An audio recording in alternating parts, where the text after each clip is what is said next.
Mas Khalid, kalau Anda komitmen RK Suswono sampai dengan 5 tahun, Gubernur RK, Wakil Gubernur Suswono.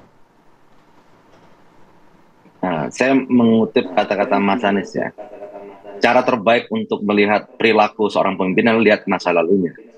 Jadi ketika kita melihat rekam jejak dari Kang Emil, beliau tuntas 5 tahun di wali kota dan tuntas 5 tahun di Jawa Barat. Dan Pak Suswono, beliau tuntas sebagai anggota DPR RI dan tuntas sebagai menteri di era Pak SBY.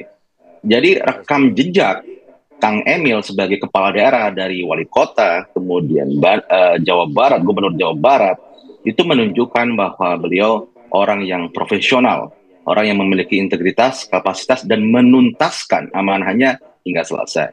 Begitu juga dengan Pak Suswono. Pak Suswono sebagai seorang yang profesional, kompeten, dan menuntaskan pekerjaannya dengan sebaik-baiknya menjadi seorang menteri. Saya kira dengan melihat rekam jejak itu, kita tentu berharap besar bagaimana pasangan ini untuk bisa menuntaskan, mengakselerasi pembangunan di Jakarta. Jadi tidak perlu khawatir Bang Effendi Nazan. Insya Allah apa yang kita inginkan tentang RK Suswono akan bisa terwujud. Oke. Tapi RK sendiri kan memang ditugaskan untuk ke Jakarta. Sebenarnya kalau boleh memilih kan pasti di Jawa Barat gitu. Dengan tugas ini akhirnya RK tetap menjalani tugas di Jakarta. Nah, kalau ada tugas baru nantinya, ya masa enggak? Ya karena petugas partai ya. Tuh, bagaimana Bang Khalid? Karena petugas partai mau nggak bisa menolak kalau ada permintaan selanjutnya atau tugas selanjutnya. Kami bukan orang yang anti partai. Partai politik itu memiliki kedaulatan dan dia mendapatkan mandat juga dari rakyat. Jadi kadangkala kita seringkali mendiskreditkan atau memojokkan partai. Partai itu memiliki aspirasi rakyat. Tentu partai memiliki aspirasi dan kandidat juga menyerap bukan hanya aspirasi dari partai, tapi juga aspirasi dari warga. Karena kedua-duanya juga penting, ya. Karena konstitusi kita tetap menjadikan partai politik sebagai pilar demokrasi. Jika memang dalam konstitusi partai politik bukan pilar demokrasi, baru kita bicara seperti itu. Jadi kita juga harus melihat secara proporsional dan seimbang. Apa yang kemudian terkait ke depan, tentu Kang Emil ini kenapa dipercaya sama partai-partai? Karena Kang Emil dan Pak Suswono berangkat dari rekam jejak yang baik, profesionalisme dan kompetensi. Apa yang sudah dikerjakan ketika menjadi wali kota di Bandung, beliau adalah memiliki background sebagai urban planner, memiliki background sebagai perencana tata kota yang diakui oleh dunia, mendapatkan Dr. honoris causa dari kampus-kampus di luar negeri, dan juga memiliki track record sebagai seorang arsitek. Jadi kapasitas dan profesionalisme lah yang kemudian mendapatkan trust, bukan hanya dari warga, tapi juga dari partai-partai politik. Kami sangat bersyukur dan merasa terhormat untuk bisa mengusung dua kandidat yang memiliki rekam jejak dan profesionalisme dalam pekerjaannya, dalam tugasnya sebagai seorang kepala daerah dan mantan menteri. Itulah yang kita ingin tunjukkan. Ketika Pak Prabowo ternyata mendengar pernyataan Anda ini, oh ternyata RK sama Suswono dibutuhkannya buat nasional, bukan untuk lokal gitu loh ternyata. Tapi kita akan ulas lagi ya, usai jeda pada orang berikut kami akan kembali.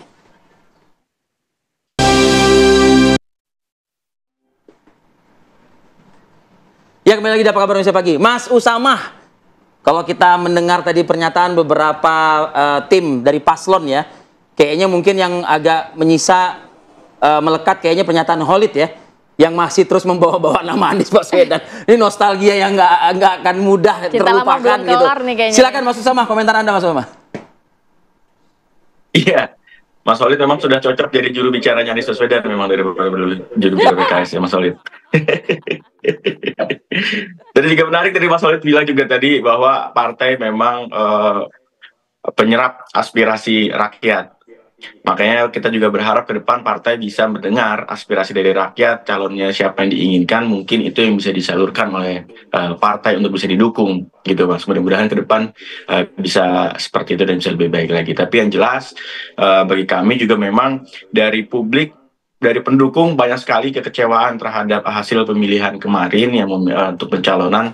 Jadi memang masih banyak emosi untuk bisa memilih ketiga calon atau tidak untuk memilih dan lain-lain.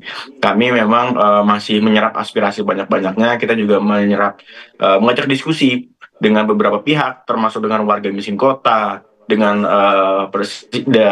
teman-teman pendukung dari Persija, di Jackmania dan lain-lain, untuk membicarakan kemana arahnya. Karena memang harusnya juga teman-teman ini memang nantinya akan terus bisa berpengaruh untuk Jakarta ke depan.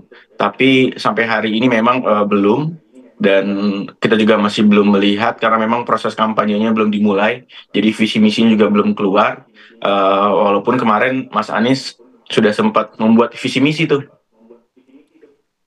walaupun akhirnya tidak bisa disampaikan, tapi setidaknya nanti ke depan visi misi itu bisa dititipkan ke salah satu calon. Tapi kita masih belum tahu seperti apa, atau mungkin tidak sama sekali. Pada masing-masing paslon. Gimana, sorry, Mas? Sorry. Buat kebaikan Jakarta, masa depan Jakarta, visi misinya boleh dong dibagi oleh kepada masing-masing paslon ini. Oh ya, boleh, sangat boleh. Nanti kita suatu hari akan kita sampaikan untuk semuanya, untuk bisa mungkin menjadi patron untuk dalam penentuan visi misi ke depan dan apa yang harus dilakukan ke depan. Karena terbukti apa yang sudah Mas Anies lakukan itu banyak diminati oleh rakyat, banyak manfaatnya untuk rakyat dan bisa membawa Jakarta lebih maju lagi. Dan sekali lagi, bukan hanya visi misinya, tapi sosok orangnya, eksekutornya ini yang memang kita juga menjadi pertimbangan, apakah dia punya pengalaman, apakah dia berpengalaman tapi tidak berprestasi gitu. Kan masih banyak hal-hal yang bisa dilihat di situ. Baik. Oke, Mas Usama, saya mau ke Bang Ege. Bang Ege tadi kan sudah dijawab terkait janji untuk tidak meninggalkan Jakarta. Tapi kalau dari Bang Ege sendiri, sebenarnya pertimbangan dari pemilih Anies ini akan kemana sih? Yang pertama tadi dikatakan lebih banyak nih ke Dharma Kun begitu, tidak ada ikatan dengan partai manapun, independen dan lain sebagainya. Ikatan KTP aja tapi mungkin. Kalau dari PKS sendiri katanya pemilih Anies sudah kecewa ditinggalkan PKS, PDIP sudah memberikan harapan palsu kepada Anies sehingga pemilihnya juga mungkin tidak ke sana gitu. Kalau dari Bang Ege apa pertimbangannya mungkin untuk para pemilih Anies ini? Ya, terima kasih. Jadi ini tanggal 9 bulan 9 ya, kita dengarkan dari semua paslon mengenai grand design yang diduga ya, karena itu perlu disampaikan untuk diklarifikasi bahwa pemilu kada ini kan di Jakarta, Pilkada Jakarta hanya membuka jalan buat orang lain di luar dua tokoh ini. Terima kasih, ada klarifikasi tadi. Ya, itu yang perlu terus kita kejar. Nah, menjawab langsung pertanyaan Arif dan Rati, saya mau mengatakan bahwa lagi-lagi suara Anies Baswedan ini kan besar, 57,9% ya. Jakarta Selatan itu ada 62%, tempat saya Jakarta Timur nih. Kalau saya KTP-nya Jakarta, Bang Arif gitu ya, itu 61% gitu. Jadi ini suara-suara yang besar, kami yang menentukan nanti gitu. Nah, dalam hal-hal seperti ini, saya mau menyatakan pilkada itu tidak hanya urusan rasional, tidak hanya urusan rasionalitas, Bang Khalid ya. Jadi misalnya dalam konteks Jackmania yang kita sebut, bagi saya angkanya sekitar 3 juta ya. Itu sepak bola tidak hanya urusan rasional, urusan perasaan, post-truth-nya itu tinggi sekali gitu. Jadi kalau hari ini pilkadanya dilakukan, ada orang lain yang bisa memetik keuntungan dari itu gitu ya. Sebelum nantinya dibuka kesempatan kan untuk kampanye, bertemu. 3 juta bukan angka yang kecil.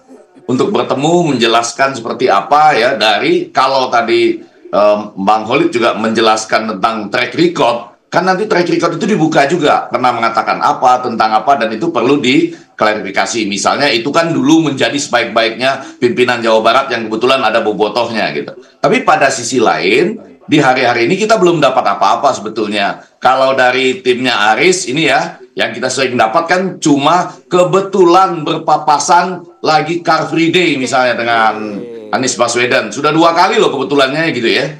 Jadi, tapi kan belum, kalau cuma datang ke para gubernur sebelumnya, ya terima kasih, menyambung silaturahmi komunikasi politik. Tapi kan kita belum dengar nih, ya, bagaimana mengobati semua perasaan luka tadi di luar persoalan-persoalan yang rasional. Gitu Arif dan Rati.